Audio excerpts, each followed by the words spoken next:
Hi everybody and welcome to the first Jorge Watches, a show where I watch movies so that you don't have to, and then I tell you what I think about it.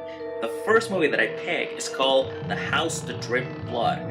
This is a horror anthology, which is always great because if you don't like a story, you might like the other one. And what is cool about this is that the same writer who created Psycho is the same creator of all these stories. So let's take a look. Hey, and this channel is called Jorge's Playhouse, so might as well start with something that starts with the house. Let's take a look. Now the plot of the story is about a detective played by John Bennett who investigates the case of the death of a very famous actor. He goes to the surgeon to see what happened in the house because he's a very stubborn investigator and he won't go away until he gets some answers. The first story is about a famous hack writer who moves into the house with his wife to get some freaky inspiration. He specializes in murder, in the most gruesome ways imaginable. He doesn't waste time and immediately creates a serial killer for his next novel. I want to describe a little bit the house, which is very easy because it has a lot of green, it has a collection of books, statues of dragons, and eagles giving high fives. Back to the story. One night he was having a drink and suddenly he hears a mysterious laugh. And who it is? Dun dun dun! That's right, the character he just created is starting to come to life, which is kinda bad because he's a serial killer. And he's ugly. He tries to get some help with a psychiatrist, but as you can imagine, that doesn't go very well.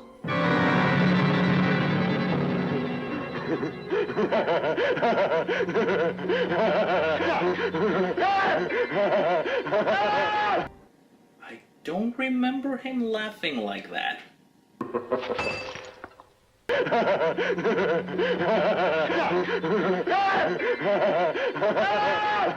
In terms of music, I think this movie has a good variation.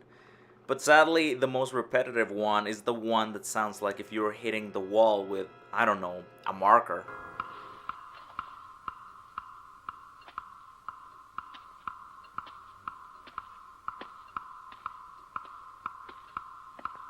This story might not be as spooky or bloody or drippy as you will like, but it still has a nice twist, and the ending is pretty fun. So on to the next one. The second story is about a lonely man played by Peter Cushing, who also was Grand Moff Tarkin in Star Wars. I'm used to being alone. As a matter of fact, I'm looking forward to living here and doing some of the things I had little time to do when I was working. Gardening, reading, listening to music. Oh no, I shan't be bored. I have to say this part of the movie is really interesting because there's not too much dialogue, but you can see what's going on in his life. This guy has some weird agenda going on because he just looks at pictures, makes awkward situations, and he poses for pictures. After the first day he moved in, he starts to feel way too bored. So, what do you do when you feel too bored? Go and visit a horror museum, of course. At the museum, he sees something very sinister and very familiar. Who was the model? My wife. That's not creepy at all. She must be a very beautiful woman. She's dead. Murdered. After the museum, he starts feeling a little bit less alone because his best friend comes to visit him. Yay! She's beautiful. She's almost alive. Oh no. Both of them are now enchanted by the wax woman, which is kinda weird how much power she has. And how she is not good looking. I'm sorry, she's not good looking. Look at her! I think you can predict that this escalates into a huge disaster. Sadly, I think this is the weakest story of them all because there's not too much going on, even though you have all the mental thing inside Peter Cushing's head, which is a fantastic actor, but at the end it just makes you want for more huntingness, more bloodiness, more of that. The third segment is about a nanny who needs to take care of a little girl. However, it doesn't seem very nice because the new family just moved in. So as you can imagine, that can't end up very well.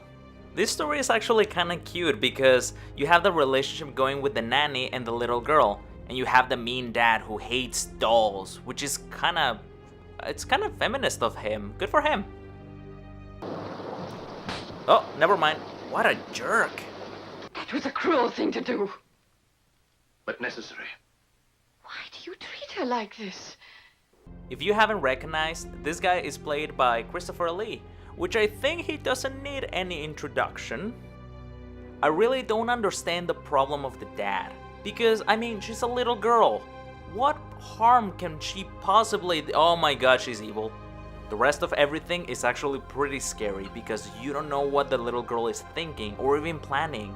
And we all know this little girl is not Matilda nor Willow.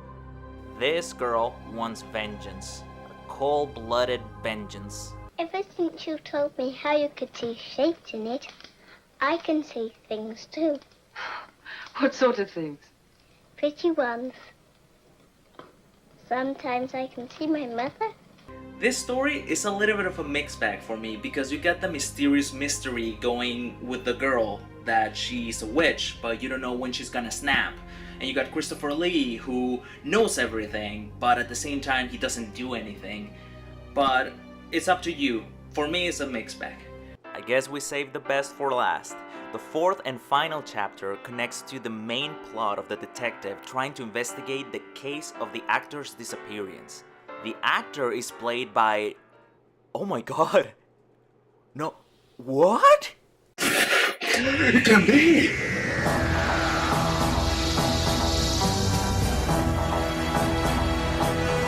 That's right, John Pertwee, who also played the third Doctor, now is a snobby, cruel diva who cares for no one but himself. Mr. Henderson! Actually, this whole movie has a lot of Doctor Who trivia. We all know that John Pertwee was the third Doctor, but also Peter Cushing played the Doctor in Doctor Who and the Daleks, and then it was followed by Daleks Invasion Earth 2150 AD. Geoffrey Bayland was offered to play the Doctor, but later on he played a Doctor in 2 radio plays. And also one of the crew members is played by Joanna Lumley, who played a female Doctor in a special episode. And if it wasn't enough, apparently there is a picture in the house of the car named Bressie that the third Doctor drove. So you get to see the third Doctor, a female Doctor, a movie Doctor, and a radio Doctor in one single movie. Wow! Anyways, let's get back on track. If you're involved into the performing arts, you have bumped into this kind of jerks before. A big fat diva. But this guy takes it to a whole new level. He talks bad about the movies he's working, he mocks the director, and even sometimes destroys the sets. Look at the scenery. Look at it. Look. So flimsy you could blow peas through it. He gets to play a vampire in a movie called Curse of the Bloodsuckers, but he's not satisfied by the costume because he wants something authentic. So, he visits a mysterious costume shop. He meets an evil-looking but friendly guy that offers him an authentic cape. He tries it on, but he starts to act a little too much into his character, which is bad, obviously. Cut! Okay. Now this scene is not scary, but it is very hilarious.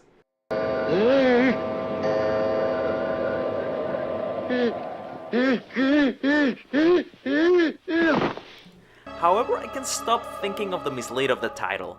The movie is called The House... Yeah, whatever. It's okay if there isn't too much blood dripping in it, but it makes us think that all the anomalies came from the house. The first story was in the entire house, so that's fine. But the second one, the curse came in the museum.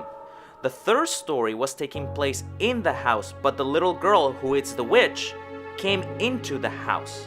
And the last story, the curse cape was bought in a costume shop. Nothing really abnormal came from the house, so why are we blaming it? Can somebody explain me that? Because I'm really confused.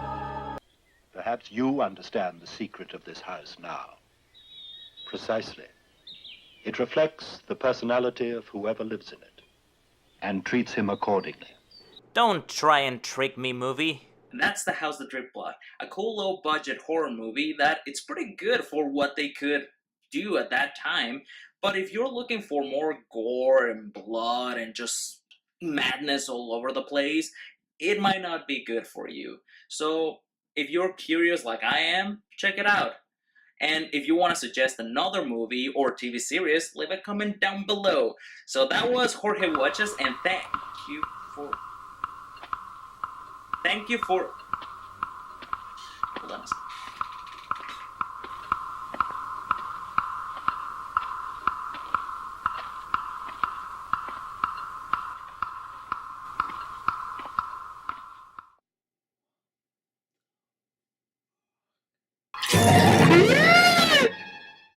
Subscribe.